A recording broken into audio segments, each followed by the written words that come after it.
To my YouTube channel the literature talks and I hope आप सब लोग ठीक होंगे।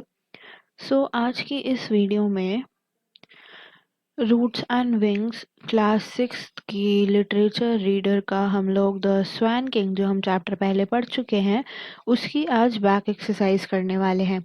और जो बैक एक्सरसाइज है वो इंक्लूड करती है एमसीक्यूज यानी कि टिक द राइट आंसर्स। और एक क्वेश्चन है जिसमें हमें बताना है कि उन करेक्टर्स में क्या नोबलनेस या जेनरोसिटी या काइंडनेस थी इस स्टोरी के अंदर। फिर हमें 3 क्वेश्चंस का आंसर देना है और उसके बाद हम लैंग्वेज स्किल्स में जो 2 क्वेश्चंस हैं वो डिस्कस करेंगे। So without any further delays let's get started. Okay, so अब हम लोग टेक द राइट आंसर्स देखते हैं। सो फर्स्ट क्वेश्चन है, where did the hunter live? Hunter कहाँ पे रहता था? तो हमने जब स्टोरी डिस्कस की थी, जब लेसन डिस्कस किया था, तो हमें उसमें बताया गया था कि हंटर कहाँ पे रहता था। तो हंटर महिमसा किंगडम में रहता था, या वो चित्रकूट में रहता था, या लोटस लेक पे रहता था। तो जो हंटर था वो महिमसा किंगडम में रहता था। Next question, who was the king of swan? Swans का किंग कौन था? स्वैन्स का किंग सकूला था, स्वैन्स का किंग सुमुख था, या स्वैन्स का किंग धृतराष्ट्र था? तो जो स्वैन्स का किंग था यानी कि जो स्वैन किंग था उसका नाम था धृतराष्ट्र। ओके, सो अब हम नेक्स्ट क्वेश्चन देखते हैं। Who endured pen? एंड्योर्ड मतलब सहना, तो किसने पेन सहा था? निषाद ने, सुमुख ने जो कि चीफ था स्वैन आर्मी का, या कि धृतराष्ट्र ने जो कि स्वैन किंग था? तो जिसने पेन सहा था यानी कि जिसने पेन एंड्योर किया था वो था Dhritarashtra. Next question, who was very loyal to his king? कौन अपने किंग के लिए बहुत ज्यादा लॉयल था? निषाद जो कि एक हंटर था, या सुमुख जो कि चीफ था, या एक स्वैन? तो जो अपने किंग के लिए बहुत ही ज्यादा लॉयल था उसका नाम है सुमुख, जो कि chief of the army, chief of the swan army था। How can a person be won over? कैसे हम एक इंसान को जीत सकते हैं? हमें स्टोरी में बताया गया था कि हम कैसे एक इंसान को जीत सकते हैं। तो हम एक इंसान को बाय यूजिंग पनिशमेंट जीत सकते हैं, उसे पनिशमेंट देकर जीत सकते हैं, या उसे लव और रिस्पेक्ट देकर जीत सकते हैं, या डर से उसे जीत सकते हैं। तो हमें स्टोरी में बताया गया था कि हम एक इंसान को लव और रिस्पेक्ट के द्वारा जीत सकते हैं। तो इसका आंसर है B, by love and respect. Okay, so next question. अब हम लोग जो क्वेश्चन आंसर्स है यानी कि पार्ट सी है वो डिस्कस करते हैं। फर्स्ट क्वेश्चन है कि why did the swans want to go to the lotus lake? Swans क्यों लोटस लेक पे जाना चाहती थी? The swans wanted to go to the lotus lake because they had heard that it was a beautiful place for grazing.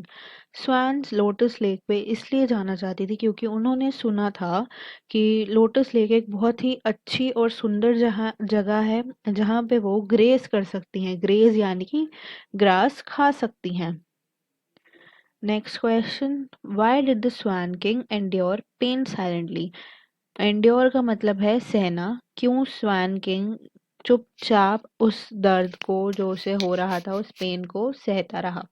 The Swan King endured the pain silently because he did not wish to make noise that would make the swan fly away without eating. Swan king चुपचाप उस दर्द को, उस pen को इसलिए सहता रहा क्योंकि वो नहीं चाहता था कि एक वो कुछ आवाज करे और उस आवाज की वजह से स्वैन्स जो हैं वो घबरा कर वहां से उड़ जाएं बिना कुछ खाए। This would make them hungry and weak, and they would not be able to fly and fall into the sea and be eaten by the sharks. और इस वजह अगर वो कुछ खाएंगी नहीं वहां तो वो बहुत ज्यादा भूखी रह जाएंगी, और भूखी होने की वजह से उनके पास पावर नहीं होगी, वो वीक हो जाएगी। और अगर वो और वो फ्लाई नहीं कर पाएगी यानी कि आसमान में उड़ नहीं पाएगी, और अगर नहीं उड़ पाएगी मतलब अगर बीच में स्काई में वो फ्लाई भी कर रही होगी तो स्काई में फ्लाई करते करते अगर वो बीच में सी में गिर गई वीकनेस की वजह से तो उसे शार्क्स खा जाएंगी। So for their safety he kept silent. So उनकी सेफ्टी के लिए स्वैन किंग वहां चुपचाप दर्द सहता रहा। Next question, Why did the king allow the Swan King and the Sumuk to return to Chitrakoot? क्यों महिमसाक के किंग ने स्वैन किंग को और सुमुक को वापस अपने घर चित्रकूट जाने दिया? King was overjoyed after hearing the story and was happy to have such a guest. King बहुत ही ज़्यादा खुश थे उस स्टोरी को सुनने के बाद जो निषाद ने उसे सुनाई कि कैसे उसने स्वैन किंग और सुमुक को बचाया, और वो बहुत ज़्यादा खुश थे, यानी कि किंग महिमसाक के किंग बहुत ज़्यादा खुश थे कि उनके दरबार में यानी कि उनके कोर्ट में इतने अच्छे बर्ड्स आए और एज अ गेस्ट आए हैं वो। He learned about how to take care of the people of his kingdom from the Swan King. महिमसाक के किंग ने स्वैन किंग से ये सीखा कि कैसे उसे अपने किंगडम के लोगों की रक्षा करनी चाहिए, उनका ध्यान रखना चाहिए। So he allowed them to return to Chitrakoot. इसलिए महिमसाक के किंग ने स्वैन किंग को और सुमुख को अलाउ किया कि अब आप अपने घर जा सकते हैं। ओके, सो अब हम नेक्स्ट क्वेश्चन डिस्कस करते हैं जो कि लैंग्वेज स्किल्स का डी पार्ट है, जिसमें हमें एक बॉक्स में कुछ वर्ड्स दिए हुए हैं और उन वर्ड्स को यूज करके हमें ब्लैंक्स को फिल करना है। सो फर्स्ट जो फिल इन द ब्लैंक्स है वो है which dash did Karna belong to, यानी कि किस डैश से कर्ण बिलोंग करता था। तो हमने चैप्टर में इन सब वर्ड्स के मीनिंग समझे हैं। आई होप आप लोगों को याद होंगे, अगर नहीं याद कोई बात नहीं, हम दोबारा से देख लेते हैं इन सब का मतलब क्या होता है। So first filling the blank है कि which dash did Karna belong to. अब हम देखते हैं कौन सा वर्ड यहाँ सूट करता है। फर्स्ट वर्ड है ग्लाइडिंग। ग्लाइडिंग का मतलब होता है फ्लोट करना, तो यहाँ क्या फ्लोट सूट करता है? नहीं। फिर नेक्स्ट वर्ड है डिसेंडेड। डिसेंडेड का मतलब होता है नीचे जाना या गो डाउन। यहाँ भी सॉरी इस ब्लैंक में ये वर्ड भी सूट नहीं करता, तो हम नेक्स्ट वर्ड पे चलते हैं।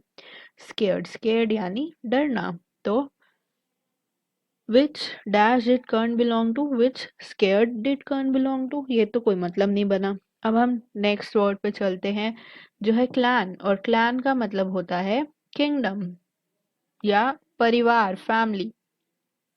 विच clan did Karna belong to, किस किंगडम से या किस फैमिली से कर्ण बिलोंग करता था। क्या ये आपको लगता है कि ये एक मीनिंग बन रहा है इस सेंटेंस का और ये वर्ड यहाँ सूट कर रहा है? यस, ये वर्ड यहाँ सूट कर रहा है, तो हम first fill in the blanks में लिखेंगे clan.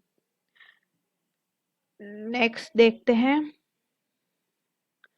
How can I repay your dash, मैं कैसे तुम्हारा डैश चुकाऊं। अब फिर से हम वर्ड्स को देखते हैं। फर्स्ट वर्ड है ग्लाइडिंग, और ग्लाइडिंग का मतलब होता है फ्लोट करना, तो यहाँ पे वर्ड आएगा how can I repay your gliding, मैं कैसे तुम्हारा फ्लोट चुकाऊं। नहीं। फिर सेकंड है डिसेंडेड। डिसेंडेड का मतलब होता है नीचे जाना या go down. How can I repay your descended, मैं कैसे तुम्हारा नीचे जाना चुकाऊं, ये भी कोई मीनिंग नहीं हुआ। फिर नेक्स्ट है स्केर्ड। स्केर्ड यानी कि डरा हुआ। How can I repay your, how can I repay your scared, मैं कैसे तुम्हारा डरा हुआ चुकाऊं, ये भी कोई मतलब नहीं हुआ। क्लैन हम यूज कर चुके हैं, तो क्लैन दोबारा यूज होगा नहीं। फिर है जेनरोसिटी। जेनरोसिटी का मतलब होता है काइंडनेस, हम्बलनेस, किसी की तरफ इज्जत से बात करना या उसको बहुत ही प्यार, उसको रिस्पेक्ट देना। तो हम देखते हैं इसको यहाँ पुट करके, how can I repay your generosity, मैं कैसे तुम्हारी काइंडनेस चुकाऊं, तुम्हारा प्यार चुकाऊं। तो ये वर्ड यहाँ सूट कर रहा है, और second fill in the blanks का आंसर है जेनरोसिटी। नेक्स्ट देखते हैं, people saw Wright brothers dash in the sky, लोगों ने राइट ब्रदर्स को डैश देखा आसमान में। राइट ब्रदर्स वो थे जिन्होंने फर्स्ट एयरप्लेन बनाया था। तो अब हम देखते हैं वर्ड्स को कि कौन सा यहाँ पे सूट करेगा। फर्स्ट वर्ड है ग्लाइडिंग। ग्लाइडिंग का मतलब फ्लोट करना या हवा में उड़ना। पीपल सॉ, अब हम लोग ग्लाइडिंग को यहाँ पुट करके देखते हैं। People saw Wright brothers gliding in the sky, लोगों ने देखा राइट ब्रदर्स को स्काई में उड़ते हुए, फ्लोट करते हुए। तो third fill in the blanks का आंसर है ग्लाइडिंग। फोर्थ है his parachute dash on a rock. उसका पैराशूट डैश हुआ रॉक पर। हम वर्ड देखते हैं, ग्लाइडिंग हम यूज कर चुके हैं। बचा डिसेंडेड। डिसेंडेड का मतलब होता है गो डाउन या नीचे जाना। तो हम इसे यहाँ पुट करके देखते हैं। His parachute descended on the ground, यानी कि उसका parachute, sorry, his parachute descended on a rock, यानी कि उसका पैराशूट रॉक पर उतरा या नीचे गया। तो फोर्थ का जो आंसर है वो है डिसेंडेड। अब हम देखते हैं नेक्स्ट, और सिर्फ एक वर्ड बचा है और वो है स्केयर्ड। फिफ्थ है are you dash of your teacher. क्या तुम अपनी टीचर से डैश हो। हम देखते हैं, हमारे पास ग्लाइडिंग हो गया, डिसेंडेड हो गया, हमारे पास स्केयर्ड बचा है बस। तो यहाँ हम लिखते हैं स्केयर्ड। क्या तुम अपनी टीचर से डरते हो। तो फिफ्थ का आंसर है स्केयर्ड। ओके, सो अब हम लोग नेक्स्ट क्वेश्चन करते हैं। इस क्वेश्चन में हमें कलेक्टिव नाउन्स लिखने हैं इन एग्जाम्पल्स। जो क्वेश्चंस हमें दिए गए हैं नीचे, इनके हमें कलेक्टिव नाउन्स लिखने हैं। तो फर्स्ट है कि हंटर्स के ग्रुप को क्या कहते हैं। हंटर्स के ग्रुप को कहते हैं ब्लास्ट। फिर नेक्स्ट है आपका अ डैश ऑफ फ्लावर्स। फ्लावर्स के ग्रुप को क्या कहते हैं। फ्लावर्स के ग्रुप को कहते हैं बुके। फ्लावर्स के ग्रुप को कहते हैं बुके, बी। नेक्स्ट है डैश ऑफ माउंटेन्स। माउंटेन्स के ग्रुप को क्या कहते हैं। माउंटेन्स के ग्रुप को कहते हैं रेंज। नेक्स्ट है अ डैश ऑफ बर्ड्स। बर्ड्स के ग्रुप को हम क्या कहते हैं। बर्ड्स के ग्रुप को हम कहते हैं flock. Next dash of lions. Lions के ग्रुप को क्या कहते हैं। लायंस के ग्रुप को कहते हैं pride. Next a dash of Wolves. Wolves के ग्रुप को क्या कहते हैं। वुल्व्स के ग्रुप को कहते हैं pack. Next a dash of ants. Ants के ग्रुप को क्या कहते हैं। आंट्स के ग्रुप को कहते हैं army.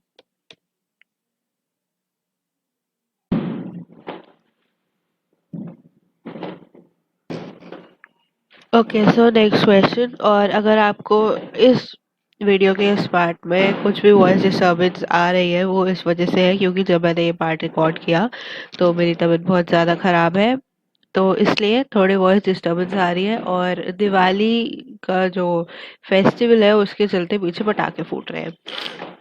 So let's check our next question, and वो है write about the kindness and generosity shown by the following characters. हमें इसमें बताना है कि जो कैरेक्टर्स नीचे दिए हुए हैं उनके बारे में, उनकी काइंडनेस और उनके अच्छे कामों के बारे में हमें यहाँ बताना है। तो फर्स्ट कैरेक्टर है सकूला। सकूला कौन था। सकूला था किंग, महिमसा किंगडम का किंग था सकूला। और सकूला ने क्या अच्छा काम किया था, अब हम वो देखते हैं।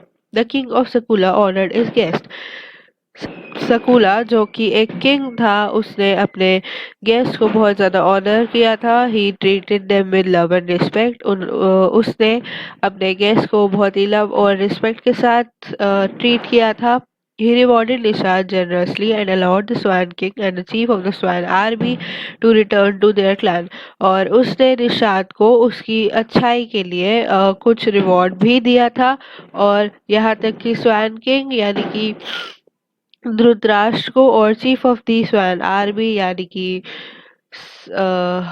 सुमुख को अपने स्वैन क्लैन वापस जाने दिया था। नेक्स्ट देखते हैं नेक्स्ट करेक्टर। नेक्स्ट करेक्टर है निषाद। निषाद ने क्या अच्छे काम किए थे, हम वो देखते हैं अब। The hunter was so impressed with the nobility of the swan king and his chief of the army that he let them off despite the fact that he would lose his earnings for the day. Nishad जो कि एक Hunter था, वो बहुत ही ज़्यादा impress था swan king की और स्वैन चीफ की नोबेलिटी से, अच्छाई से, लॉयल्टी से, कि उसने ठान लिया था कि वो उन दोनों को छोड़ देगा, उन्हें ले जाके मार्केट में नहीं भेजेगा। इस यहाँ तक कि इस वजह से वो कुछ भी अर्न नहीं कर पा रहा था। He washed and healed Dhritarashtra and took both of the swans to meet the king Sakula. Nishad ने वॉश किया था और निषाद ने धृतराष्ट्र के माउंट्स को वॉश किया था और उसमें हील करने के लिए उसे मेडिसिन लगाई थी और उन दोनों स्वैंस को वो अपने किंग शकुला से मिलाने के लिए लेके गया था। Next character Dhritarashtra. धृतराष्ट्र कौन था? धृतराष्ट्र था the Swan King. He was a wise and noble Swan King who did all he could to protect the swans. वो एक wise और noble Swan King था जो अपने swans को बचाने के लिए कुछ भी कर सकता था। He gave them good advice. वो बहुत अच्छी advice देता था। He was loved and respected by all who came in contact with him. वो उन सबको प्यार और सत्कार से बात करता था, उन सबसे जो उसके कांटेक्ट पे आते थे। नेक्स्ट कैरेक्टर है सुमुख। सुमुख जो था वो आर्मी का चीफ था, स्वैन आर्मी का चीफ था वो। He was chief of the swan army of swans. He was brave and loyal and devoted to his king. वो स्वैन आर्मी का किंग चीफ था और वो बहुत ज्यादा ब्रेव था, लॉयल था और अपने किंग की ओर डिवोटेड था। He was ready to give his life for his king. वो रेडी था अपनी लाइफ देने के लिए, अपने किंग के लिए वो अपनी लाइफ देने को तैयार